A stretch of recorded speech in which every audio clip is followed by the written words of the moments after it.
एक बार एक व्यक्ति एक संत के पास जाता है और उनसे कहता है, महात्मा जी, क्या मैं आपसे एक प्रश्न पूछ सकता हूं?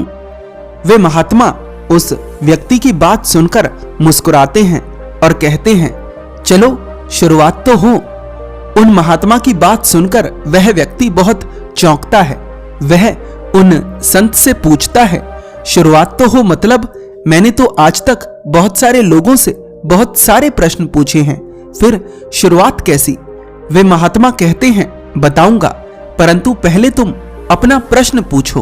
वह व्यक्ति उन महात्मा से कहता है, मैं धर्म के मार्ग पर चलना चाहता हूं। क्या आप मुझे बता सकते हैं कि मेरा पहला कदम क्या होगा? वे महात्मा उस व्यक्ति से पूछते हैं, तुम धर्म के मार्ग पर क्यों चलना चाहते हो? वह व्यक्ति उन महात्मा से कहता है, वैसे तो मेरे पास सब कुछ है, लेकिन मैं जानता हूं जो धन मेरे पास है, जो सुंदर रूप मेरे पास है, वह एक दिन समाप्त हो जाएगा। इसलिए मैं धर्म के रास्ते पर चलना चाहता हूं। क्या आप मेरी सहायता कर सकते हैं? वे महात्मा पूछते हैं, क्या तुम वास्तव में धर्म के मार्ग पर चलना चाहते हो? वह व्यक्ति कहता है, 100%। वे महात्मा कहते हैं, परंतु एक बात याद रखना, वहां तुम्हें खुशी नहीं मिलेगी। उन महात्मा की बात सुनकर वह व्यक्ति सोच में पड़ जाता है और पूछता है, फिर उस मार्ग पर चलने का फायदा ही क्या? मैंने तो सुना था कि धर्म के मार्ग पर आनंद ही आनंद है। धर्म के मार्ग पर चलने से एक ऐसी खुशी मिलती है जो कभी समाप्त नहीं होती। लेकिन आप कह रहे हैं कि वहां खुशी नहीं मिलेगी, ये कैसे हो सकता है? वे महात्मा मुस्कुराते हैं और कहते हैं, खुशी कोई ऐसी चीज नहीं है जो कहीं जाकर पाई जाए, वह तो यही है, इसी क्षण तुम्हारे भीतर। तुम ना तो धर्म चाहते हो और ना ही ईश्वर, तुम्हारी खोज है खुशी। मेरे एक प्रश्न का उत्तर दो, जब तुम खुश होते हो, क्या उस समय तुम्हें धर्म या ईश्वर जैसी चीजें याद रहती हैं? वह व्यक्ति कहता है, यदि सच बताऊं तो नहीं, लेकिन जब मैं दुखी होता हूं, मुझे उस समय ईश्वर और धर्म का मार्ग याद आता है। वे महात्मा कहते हैं, इसीलिए तुम्हारा उद्देश्य कोई ईश्वर या धर्म का मार्ग नहीं, बल्कि खुशी होना चाहिए। ईमानदारी तो इसी बात में है। बाकी तुम लोगों से प्रभावित होकर कोई धर्म या कोई ईश्वर या कोई धर्म का मार्ग चुन सकते हो। वह व्यक्ति कहता है, एकदम सही कहा आपने, मेरे हृदय की प्यास यही है। अब कृपा कर मुझे ये बताइए कि मैं उस खुशी को प्राप्त कैसे करूं? ऐसा मैं क्या करूं जिससे मैं उस खुशी को पा सकूं जो कभी समाप्त ना हो?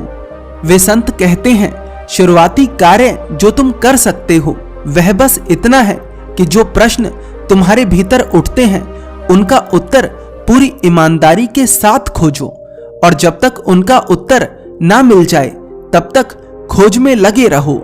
चाहे उत्तर बाहरी दुनिया का हो या भीतरी दुनिया का, दोनों के ही लिए खोज करनी आवश्यक है, और खोज के लिए आवश्यक है स्वास्थ्य।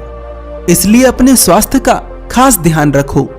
वह व्यक्ति कहता है, परंतु मेरे भीतर तो कोई प्रश्न उठता ही नहीं और मेरा स्वास्थ्य भी ठीक रहता है।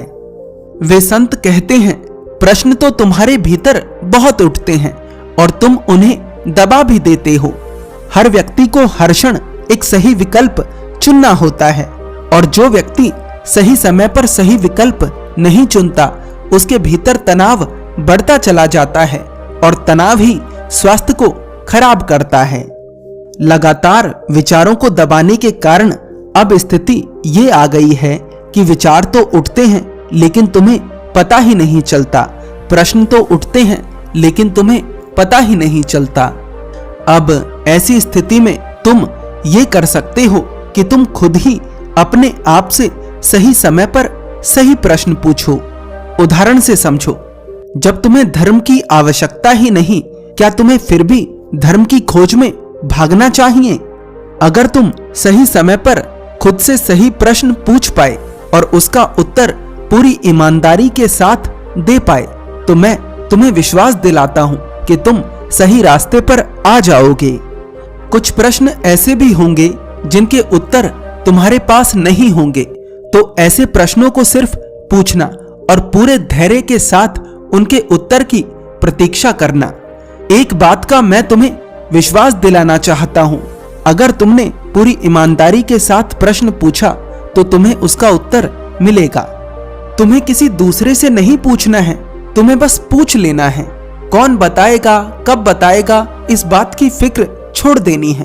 तो पहला कदम यही है कि अपने स्वास्थ्य का ध्यान रखना है। अपने भीतर जो प्रश्न उठते हैं उनके उत्तर पूरी ईमानदारी के साथ खोजने हैं और अपने आप से सही समय पर सही प्रश्न पूछने हैं।